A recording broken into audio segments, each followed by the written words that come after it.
Welcome to this module on annual growth planning. One thing that every business owner should do every year is make a plan for growth.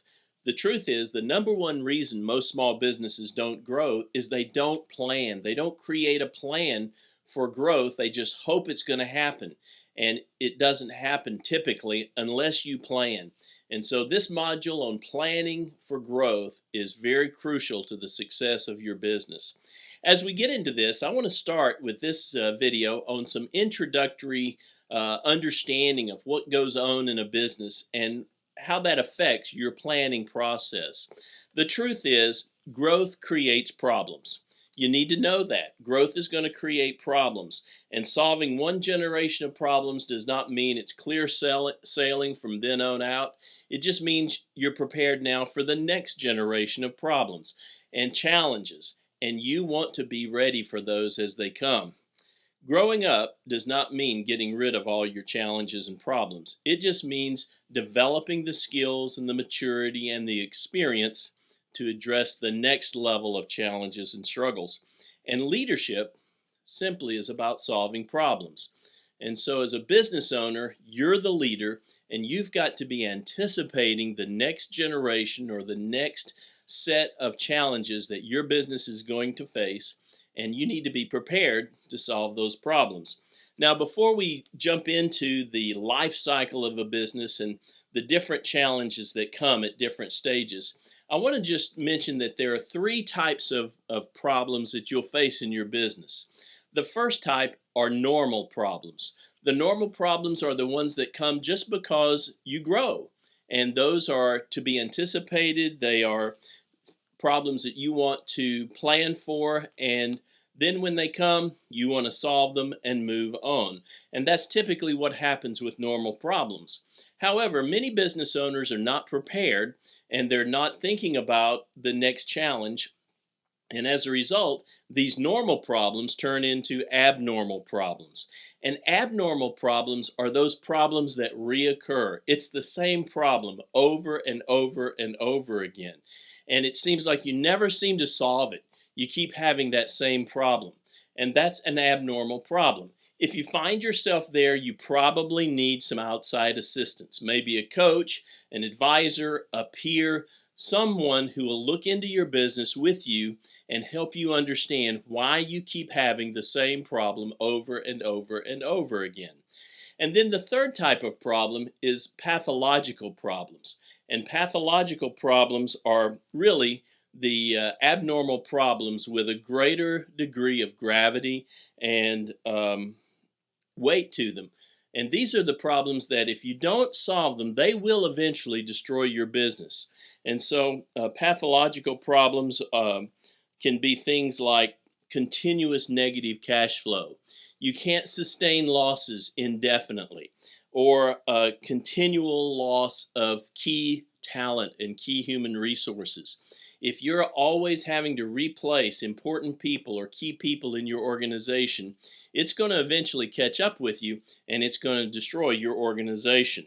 Unresolved quality problems. If you have problems in your delivery of your service or your product to your customers, and you can't solve those problems, after a while, you'll build a reputation of poor quality, and that will put you out of business. And so these are some of the things that can be pathological problems, and you want to avoid those at all costs. But realize normal problems are going to happen as you grow your business. Now, as you grow your business will go through a life cycle, a normal life cycle. And you'll see it there on your chart. It begins with infancy. And so when a business starts, it starts at the point of infancy. And at that point in your business, you're just trying to see, can I make money? Can I make sales? Can we generate cash from our service or our products? And that's where you are in an infant business. The goal in infancy needs to be to create a sales organization. You want to create a process, a system, a way to make sales and make those sales consistently. You want to stabilize the product, and you want to make sure you're able to deliver your service or your product to your customer. Now, you can't stay in infancy forever. If you stay there too long, the truth is you'll get tired as a business owner, and the excitement and the joy of business ownership will wane. Because what's typical in the infancy stage is everything depends on you as the owner. And so you get exhausted, you get burnt out, and it just stops being fun. It stops being thrilling. And so you want to keep moving, you want to keep progressing.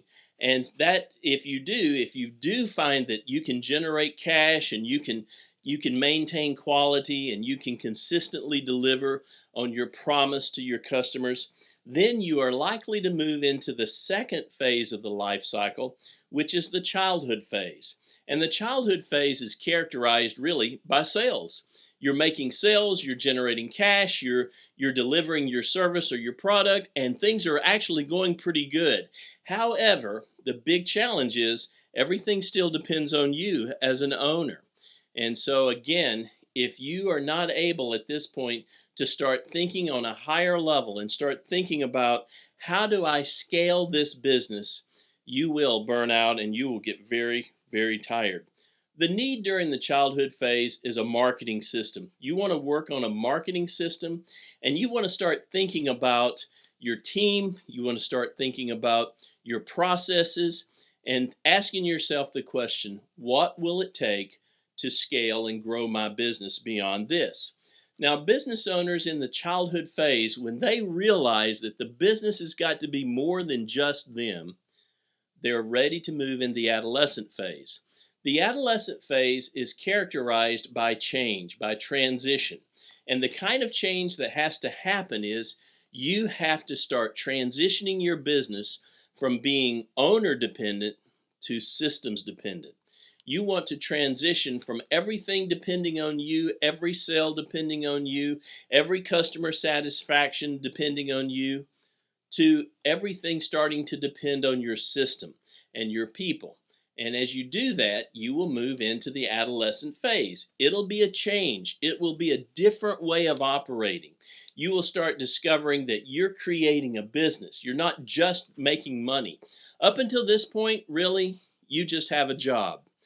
Now you're really creating a business because you're creating systems, you're creating processes, and you're starting to discover you can take some time off. You can take a vacation. You can take a break. And the business will continue to run. The three big challenges during the adolescent phase is number one, delegation of authority. You've got to have at least one and preferably several key team members that you can delegate to, that you can trust to fulfill your promise to your customers. And you as a leader, you've got to be willing and able to give up that authority to them and delegate to them. Delegation doesn't come easy to most people. And so that's the number one challenge during the adolescent phase. The number two challenge is the change of leadership. People in your organization have to be willing to follow your manager or your managers. And then the number three challenge is just change management. Again, people in the organization have to be willing to adapt and grow and change as this organization now begins to morph and begins to change into a more mature organization. Now, if you move through this adolescent phase effectively, you will move into the prime stage.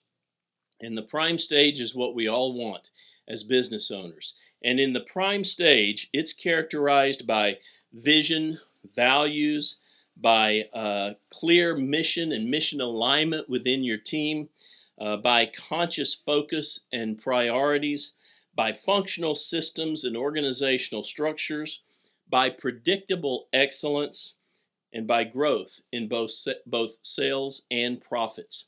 And so I want you to think about, where is my business today? Are we in the infancy stage, just really trying to see, can we sustain making money and can we deliver on our promise?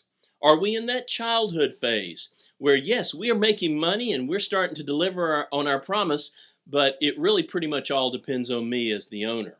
Or are you moving into that adolescent phase where you're starting now to build your team, build your management team, build leadership, and build your systems? Or have you already arrived into that prime stage where your business can practically run without you and can continue to sustain quality with focus and alignment within your team? Think about where your organization is today, because that's going to affect how you go about your planning process.